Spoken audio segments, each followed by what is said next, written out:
Ini judulnya menarik ya. Ya, membakar dupa atau kemenyan misalnya. Membakar dupa atau kemenyan. Jenengan dengar kata dupa atau kemenyan, bayangannya kemana langsung? Dukun, gitu kan? Itu cuman di Indonesia, saudara-saudaraku. Kata dupa atau kemenyan langsung ke dukun, itu cuman di Indonesia. Jenengan boleh buktikan. Beli film horornya Barat Dracula, nggak mungkin ada kemenyannya. Nih, langsung dibakar ya. Sini. Menyannya bahas ini, menyan. Ini tadi ini, coba lihat. Ini. Iya bahas ini. Iya. Masa ada dukun wadahnya seperti ini? Ya. Ini tempatnya namanya mibkhoroh. Yang dibakar namanya bukhur kalau dalam bahasa Arab. Kalau dalam bahasa Rasul ini mijmaroh. Tempatnya namanya mijmaroh. Ya, prosesnya perbuatannya namanya istijmar. Istijmar itu mengasapi diri dengan wewangian. Itu namanya istijmar. Kalau bahasa Indonesianya itu membakar dupa atau kemenyan. Ini silahkan yang nonton tonton saya. Ini sunnah Nabi, bukan sunnah dukun. Paham? Nah, dukun itu melihat sunnah Nabi ini mendatangkan manfaat. Ternyata bangsa-bangsa yang halus, makasih Mas Edwin, bangsa yang halus itu jin-jin, itu kalau mencium aroma yang wangi, mereka berdatangan, seneng. Makanya dukun juga tiru-tiru, pasang aroma tertentu. Cuman aromanya dukun itu kalau dipasang, yang datang itu ya modelnya yang seperti dukunnya. Paham ya maksudnya ya? Kalau yang ini wangi, lain.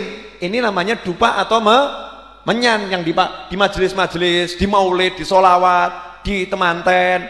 Kemudian orang meninggal dunia disuruh ngukupi, ada semua nanti dalilnya itu. Itu semua ajaran Rasulullah SAW. Jangan disamakan dengan praktek-praktek perdukunan. Kan seperti itu prolog. Kemudian saya tunjukkan bukti. Buat yang ngomong itu musyrik. Kadang itu muslim di Indonesia ini ada yang nggak cetok. Ada yang nggak cetok. Yang pakai begini dibilang musyrik. Gampang melut nuduh orang musyrik. Cuman gara-gara bakar menyan dibilang musyrik. Kalau jenengan lihat orang bakar menyan dibilang musyrik, berarti para petugas di Masjidil Haram, para petugas di Masjid Nabawi dan imam Masjidil Haram itu ahli berbuat syirik. Kenapa? Karena setiap bulan suci Ramadan, Anda kalau pergi ke Madinah atau ke Mekah Al-Mukarramah, mau masuk Masjidil Haram, itu ada petugas-petugas khusus dari Saudi Arabia. Petugas itu berdiri di pintu-pintu masuk Masjidil Haram, kemudian menyuguhkan menyan, jenengan disuruh ngukupi diri jenengan ben wangi.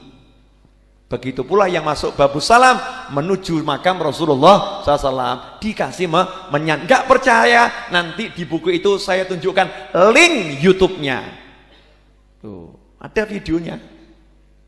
Gimana? Domplong semua.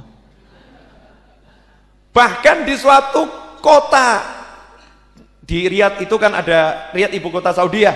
Nah, itu ada satu daerah.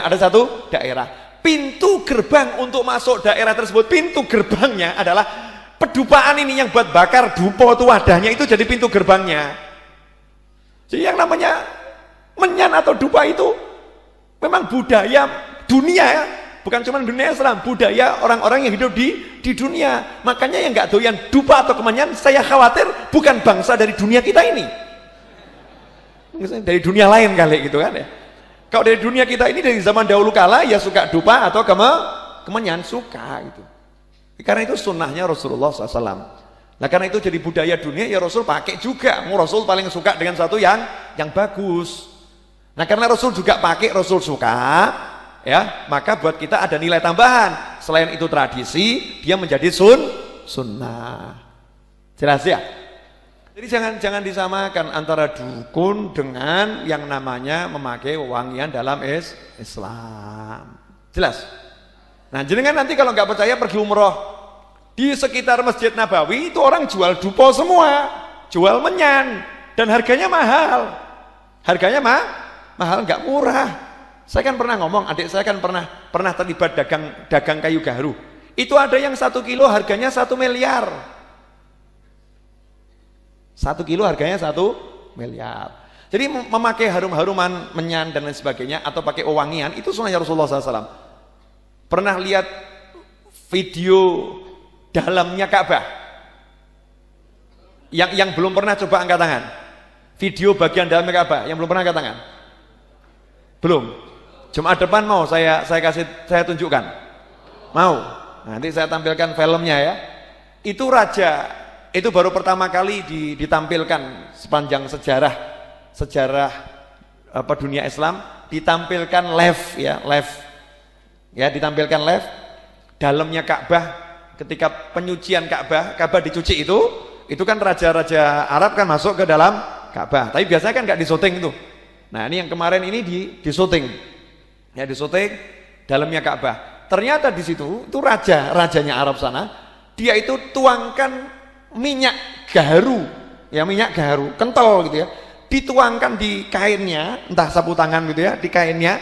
Kemudian di dalam Ka'bah itu beliau oseri yang namanya dinding Ka'bah itu dengan parfum. Lah kira-kira ini bid'ah atau tidak? Pernah Nabi ngoser-ngoseri dindingnya Ka'bah dengan parfum? Gak ada riwayat satupun yang menunjukkan Rasul ngoser-ngoseri dinding Ka'bah dengan parfum. Tetapi memang memakai wangi-wangian itu secara umum sunnah. Jadi ya oke-oke saja, baik-baik saja. Gak harus semuanya harus ada contoh dari Nabi. Itu kan kadang orang over acting gitu loh ya. Gak ada contohnya dari Nabi. Ya wes ngelangkahmu rapodo Kanjeng Nabi bid'ah Mas. Oh Nabi itu sunnah, jalannya Nabi itu seperti turun dari tangga. Jalanmu gak seperti jalannya Nabi, berarti jalanmu bid'ah, berarti rokok kowe.